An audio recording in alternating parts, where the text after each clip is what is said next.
This isn't interesting. Actually, I tell a lie. What it isn't is, well, some of a Nissan R33 Skyline. There we go. It's fixed. I do apologise. So yes, Nissan R33 Skyline GTR Godzilla thingamajig. The last one is not a proper nickname, by the way. I like Skylines. I really do. They've got a special place in my heart because they are one of the few, JDM kid cars that are actually good. They are usually 4-seaters, unless they've been modified by idiots. They are usually 4 doors. However, this one isn't. It's a coupe. At least I think they're mostly 4 doors. Or are they? Hold on. Nez. 2-door. 2-door. Okay, never mind, I'm stupid. But still, 4-door, 4-seater coupes with impressive track record. And I don't mean like history, I mean actual records on track. It's a touring car, a Japanese touring car. We don't see much Japanese touring cars. They're usually either European or Yank. But ignore the Yank ones.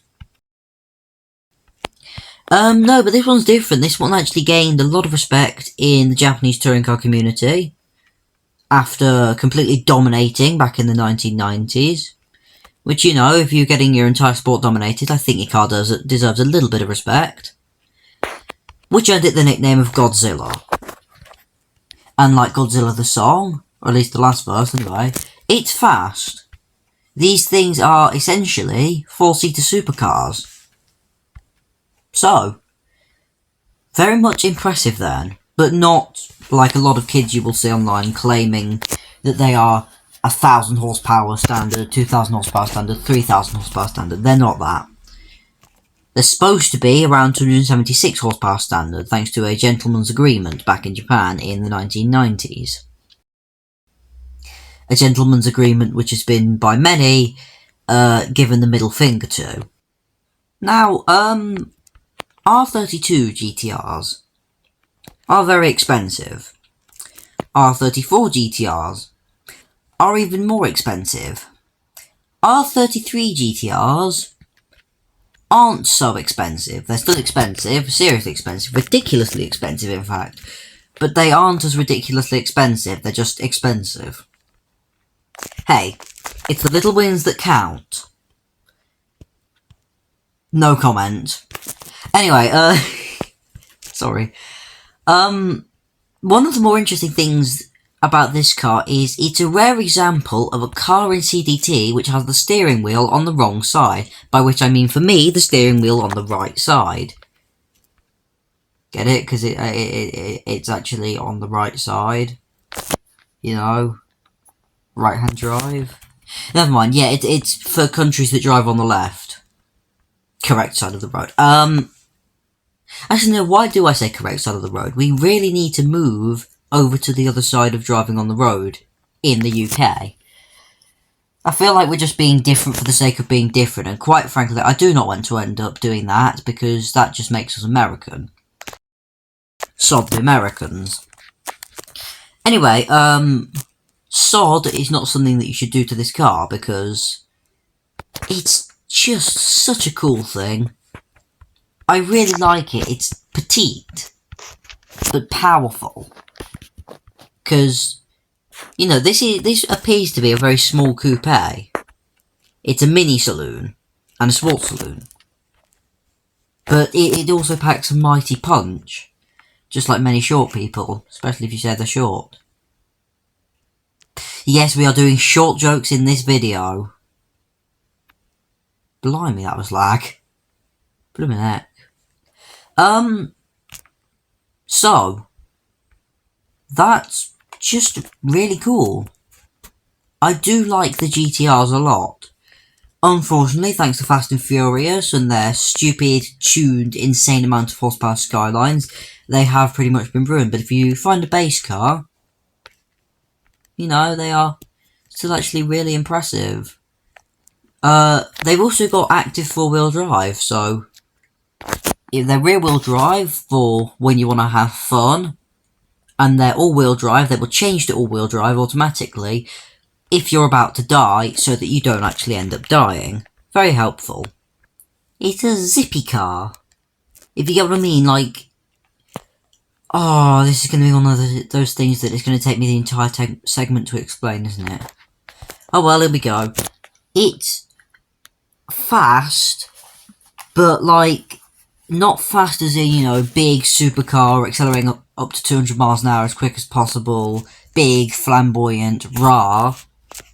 It's like a Dodger, or a go-kart, ones where you're pretty much going top speed already, but it still feels like, but it's still quick.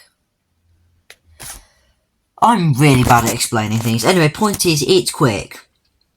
It's quick, and it's quick in the good sense because it feels quick, all the way up to 196 miles an hour. It's only got 5 gears. 5th is a little bit of a letdown, but you know what? I'm happy to accept that because other than that, it's just a really zippy, nice thing. I'm not going to stop saying zippy. But about that chassis, because this is a very tight, small car, tightly packaged. Oh shit. I was not expecting that.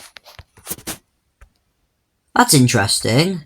Yeah, and it does bring me on to an excellent point. This thing has god-awful suspension. Oh, for God's sake. Yeah, this thing has god-awful suspension. There is way too much lean in the corners. It's still very much like the R32 in that respect. In fact, I feel like this thing is essentially a mesh slap of the R32 in the way it behaves. It's very good in the corners. Nice gears. Although they've changed the variables for them a bit. But it is really good in the corners. Very tight, very grippy. The one problem is you can end up flipping the car. Like that. So yeah, other than a bit of suspension work, this thing is absolutely wonderful. And then there's drifting. It's not bad, but because of how brilliantly grippy it is, it sort of doesn't drift that well. Oh, Jesus Christ, I thought I was going to go on my roof again, but fortunately not. But still, it's grippy, so it means it's sort of mediocre at best at drifting. Catches a bit, slows down a lot, and it's quite unwieldy. It's not very dignified. And I flipped it again. Though that may be as a fact of driving over a rock. But still, put it this way. I've driven better, but I've also driven a lot worse. It's middling. The very definition of the word. Alright? Godzilla once ruled the track with a firm grip. Especially in Japan. But has he got arthritis?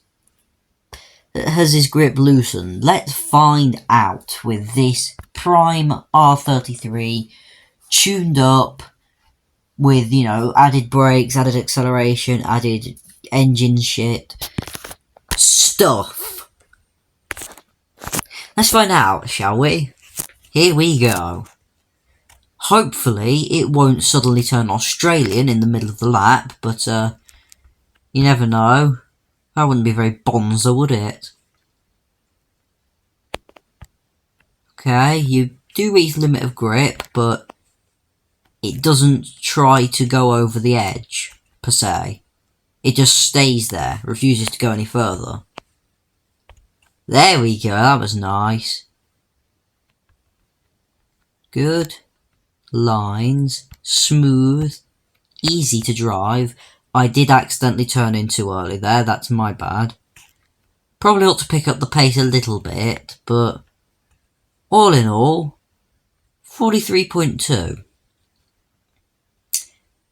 Actually, that's quite slow, to be honest. So, is it worth getting this car? Well, my voice has gone all croaky. I do apologise. Well, it is free. So, yes, you should always get it. You're never going to be able to get it again. And quite frankly, I do like it because it feels like you're going much more quick and driving much better than you actually are. Makes you feel better about yourself. And quite frankly, I need that. No comment. So, there we are. It may be slow, but it is still quite good. So, on that bombshell. Why did I say it like that? I will see you all tomorrow with a review of a tuned VTEC Honda. VTEC just kicked in, yo! I'm not saying yo again.